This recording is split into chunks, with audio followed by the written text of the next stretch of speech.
Anticoagulante para mulheres com gravidez de risco está em falta na rede pública de saúde. Operação investiga a cobrança de propina na Polícia Militar do DF.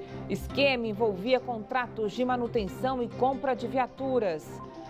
GDF inicia cadastramento do bilhete único para pessoas com deficiência. E mais, Dia Mundial do Diabetes. Consequências da doença podem levar à cegueira e à amputação de membros. Na capital, cerca de 260 mil brasilienses têm o problema. Notícias da terça-feira no DF e em torno, agora no Band Cidade, segunda edição.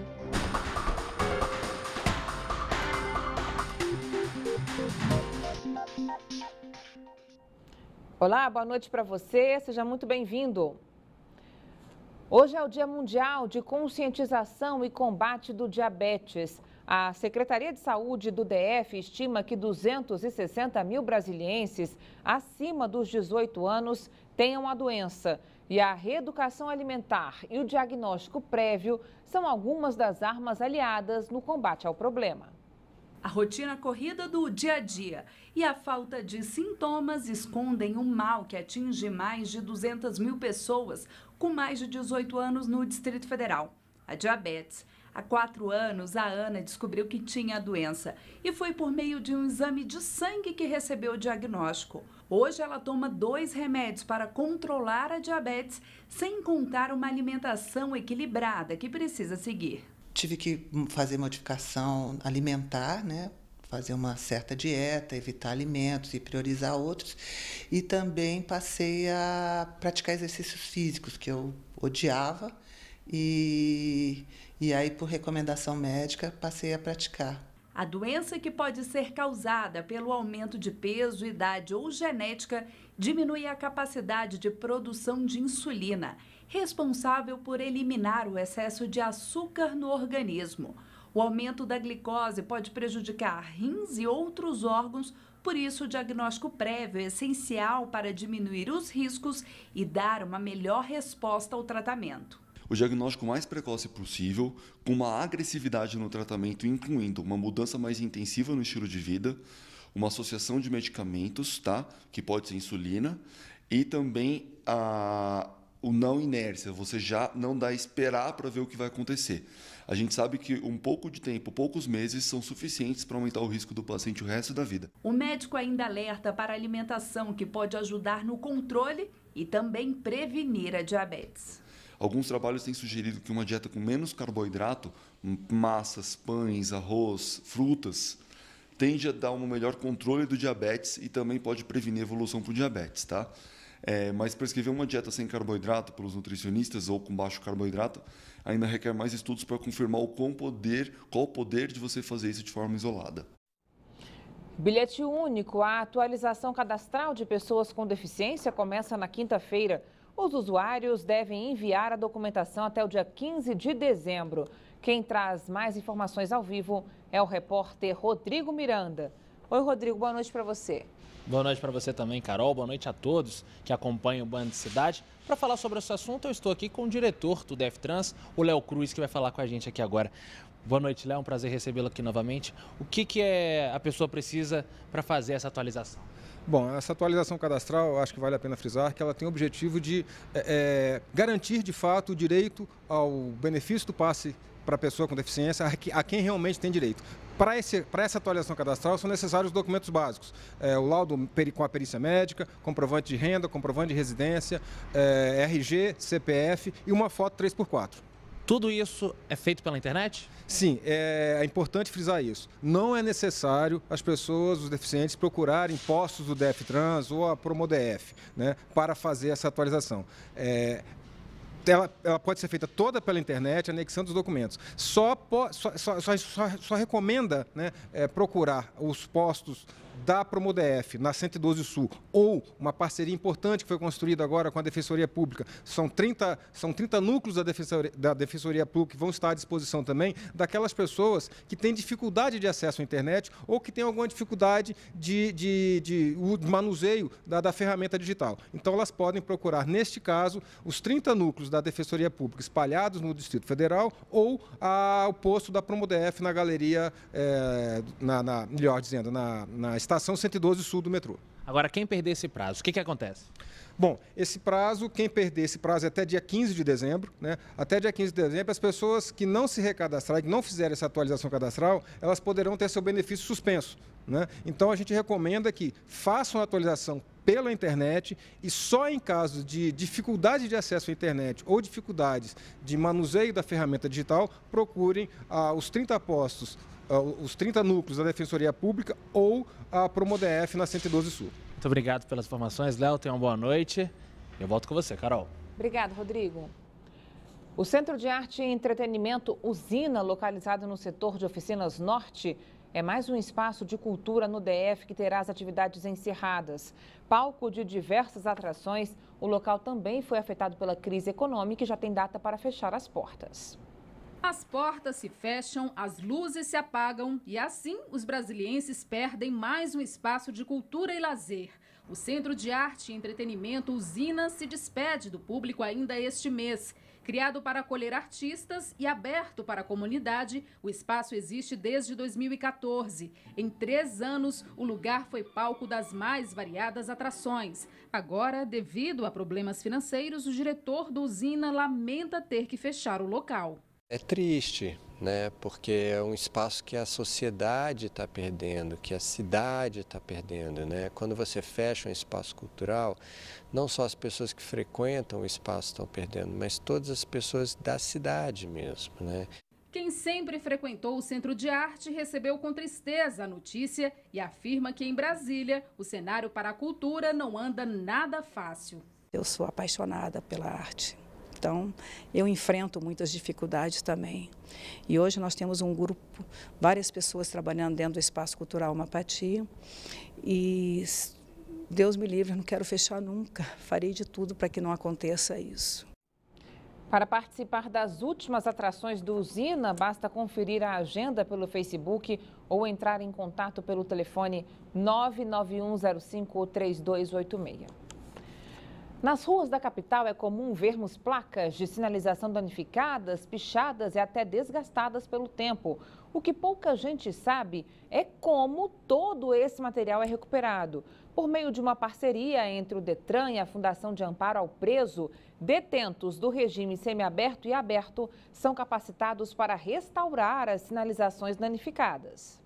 As placas estão por todos os lugares, deveriam sinalizar apenas o trânsito, mas mostram também os sinais de vandalismo. Não é tão difícil encontrar placas contorcidas ou pichadas pelo centro de Brasília, ainda que o Detran tenha uma forcinha extra para tentar manter a sinalização em dia.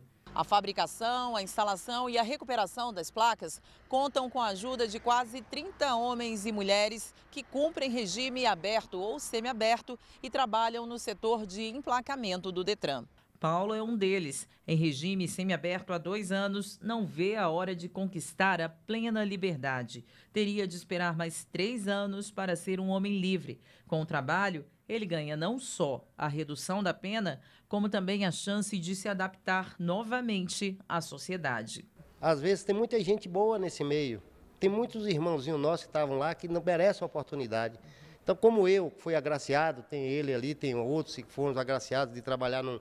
Você já pensou um slogan, como é Detran? Você sair de um lugar como aquele lá e vir trabalhar no Detran, o camarada já sente um orgulho. O diretor-geral do Detran diz que a contratação dos reeducandos representa também economia. Com o mesmo valor que iria gastar terceirizando, contratando uma empresa, a gente acaba produzindo mais, saindo mais barato para o órgão, para a sociedade e atendendo mais rapidamente às demandas. O chefe do departamento responsável pela sinalização diz que esse projeto é gratificante. Esse é um trabalho que todos nós aqui fazemos com muito amor e carinho. Dedicação exclusiva a esse setor. E tudo é feito com muito respeito, com muita dedicação. E todos trabalham satisfeitos aqui nesse núcleo. A diretora executiva da Fundação de Amparo ao Trabalhador Preso, a FUNAP, revela que aproximadamente 1.300 atendidos pela Fundação estão em órgãos públicos, empresas privadas e do terceiro setor. A FUNAP gerencia 74 contratos ativos com empresas parceiras. Cada reeducando ganha salário e outros benefícios importantes. Cada reeducando recebe 75% do salário mínimo, mais o vale-refeição, vale-transporte e ainda tem a questão da remissão de pena. A cada 3 dias trabalhados, eles ganham um dia. Um estande de exposição desabou na manhã de hoje no Centro Internacional de Convenções do Brasil. 6 pessoas ficaram feridas, 4 precisaram ser transportadas para hospitais próximos ao local. Uma delas, a Valéria Maria da Silva, de 34 anos, está grávida de 2 meses. A mulher, que teve uma crise nervosa, foi atendida e o quadro é estável. O estande foi isolado para passar por perícia. O feriado da Proclamação da República está chegando e você acompanha agora o que abre e o que fecha na capital. Veja. No feriado da Proclamação da República, as linhas de ônibus circulam com apenas 40% da frota. As UPAs e as emergências dos hospitais funcionam em esquema de plantão. Já os centros de saúde e ambulatórios ficarão fechados. Os bancos fecham durante o feriado e as delegacias funcionam em esquema de plantão. E alguns pontos turísticos, como a Torre de TV, Zoológico e o Cine Brasília, vão funcionar normalmente. E por conta da greve, o metrô vai funcionar em horário de plantão neste feriado, das 7 da manhã às 7 da noite. Mulheres com gravidez de risco estão sem a medicação para garantir a saúde do bebê. O anticoagulante, que custa R$ 150 cada caixa, está em falta. Quem volta a falar com a gente ao vivo é o repórter Rodrigo Miranda. Oi, Rodrigo.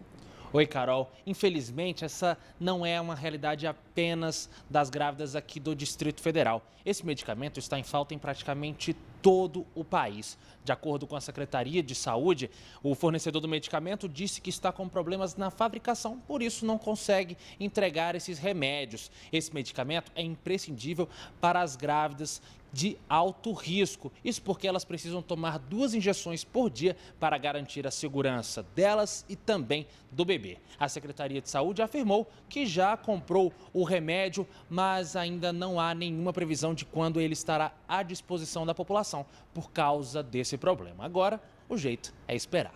Carol. Que coisa, hein? Obrigada, Rodrigo. Boa noite. Cerca de 500 terceirizados que trabalham em hospitais públicos do Distrito Federal estão de braços cruzados. São vigilantes e trabalhadores da limpeza. De acordo com a categoria, os salários deveriam ter sido pagos no último dia 7, mas até agora nada. As unidades de saúde prejudicadas pela paralisação são os hospitais de Taguatinga, Ceilândia, Sobradinho e Planaltina, além do HMIB e do Hemocentro. Os funcionários são das empresas Ipanema, Brasília Segurança, Aval e Visan Segurança, que alegam atrasos no pagamento por parte do governo. Já a Secretaria de Saúde afirma que trabalha para quitar a dívida e está aguardando o orçamento para realizar o pagamento. A previsão é que isso ocorra até o fim de semana. Cláudio Humberto. Olha, salários não podem ser pagos com atraso, ainda que por poucos dias. Mas no caso dos terceirizados de limpeza de unidades públicas de saúde, é preciso lembrar que, como qualquer empregador, a empresa é que é a responsável pelos salários em dia e não o governo. Se atraso de pagamento a fornecedores fosse motivo para atrasar salários, ninguém receberia em dia. Essa greve só acontece porque o governo é o cliente e tanto a empresa quanto o sindicato estimulam a paralisação porque sabem que governantes políticos, eles têm medo do desgaste, sobretudo em véspera de eleição. Quando se habilitam a um contrato com o governo, as empresas de terceirização de mão de obra precisam provar que têm condições financeiras de manter em dia os salários. Por isso, é da empresa, o patrão, que os funcionários devem cobrar prioritariamente os salários em atraso e não apenas do governo. E ainda falando em greve, os metroviários decidiram em assembleia ontem à noite continuar a paralisação. A categoria reivindica reajuste salarial de 8% e a contratação dos últimos aprovados no concurso. O governo de Brasília não conseguiu nenhum avanço nas negociações com os metroviários. A greve continua sem data para acabar. Os servidores enviaram uma defesa ao Tribunal Regional do Trabalho pedindo para que reconsiderem o descumprimento da liminar expedida na última quarta-feira. O tribunal determinou que o metrô funcione com 90% da frota em horário de pico e 60% em horário normal. Desde quinta-feira, 75% dos trens funcionam em horário de pico. Fora desse período, as estações ficam fechadas para o público. O metrô DF estima que 170 mil pessoas estejam sendo prejudicadas diariamente com a greve. A Justiça aceitou a denúncia do Ministério Público contra 12 acusados de participar da chamada máfia das funerárias. Agora eles viraram réus por organização criminosa, corrupções ativa e passiva e crime contra as relações de consumo. Das 12 pessoas envolvidas, uma continua presa, 2 estão foragidos e o restante pagou fiança de quase R$1.000 e vai responder em liberdade. A quadrilha foi presa em outubro na Operação Caronte da Polícia Civil. De acordo com as investigações, os envolvidos no esquema usavam rádios na mesma frequência da polícia para conseguir chegar antes do serviço do IML. E assim, aproveitar o momento de tristeza e fragilidade dos parentes de pessoas mortas para vender atestados de óbito. Era cobrado até R$8.000 pelo documento, que é emitido gratuitamente pelos cartórios. Segundo os investigadores, centenas de pessoas foram lesadas pelo esquema que contava com a participação de 3 funerárias e um médico. A quadrilha ainda contava com a colaboração de 2 funcionários do Hospital Regional de Taguatinga. Eles são acusados de repassar informações sobre as mortes para que o restante do grupo pudesse assediar as famílias ainda no hospital. Os funcionários recebiam até R$300 por cada indicação. Em nota, a Secretaria de Saúde revelou que foi aberto um processo investigativo contra o servidor do Hospital de Taguatinga. Quanto aos terceirizados, a Secretaria afirmou que eles foram demitidos pela empresa contratante. Moradores de Samambaia Norte cobram uma faixa de pedestre em uma das principais avenidas da cidade. Além disso, eles denunciam que falta acessibilidade.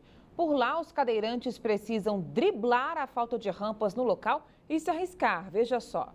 Quem mora na QR 401 de Samambaia Norte sabe, para atravessar uma das principais avenidas da cidade, é preciso disputar espaço com os carros. Tem que prestar atenção bem nos carros que vêm e tem que andar bem devagar, para você não se enganar com o que vem, que aqui é uma faixa só, né? No local há uma parada de ônibus e um supermercado, o que faz com que o movimento fique ainda maior. Quem precisa passar pela região cobra uma faixa de pedestres porque acredita que a falta dela provoca acidentes. Os acidentes aqui são diários. Toda semana o bombeiro está aqui nesse local. Então, há essa necessidade de uma faixa de pedestre. E o perigo se mistura à falta de acessibilidade na região. O cadeirante e o acompanhante sofrem quando precisam descer do ônibus. Já tem um obstáculo, a menina teve que me ajudar. Não tem acessibilidade, porque como vocês viram, tem o meu fio, mas não tem a rampinha, né? Porque é para mim poder subir com ela. Então eu boto muita força mesmo, para poder subir com ela. Os moradores da região revelam que já reivindicaram uma faixa de pedestre, mas até agora nada foi feito. A comunidade diz que se sente abandonada e cobra as melhorias. Principalmente agora que está chegando o Natal, o Ano Novo, então o fluxo geralmente tende a dobrar de pessoas nesse local.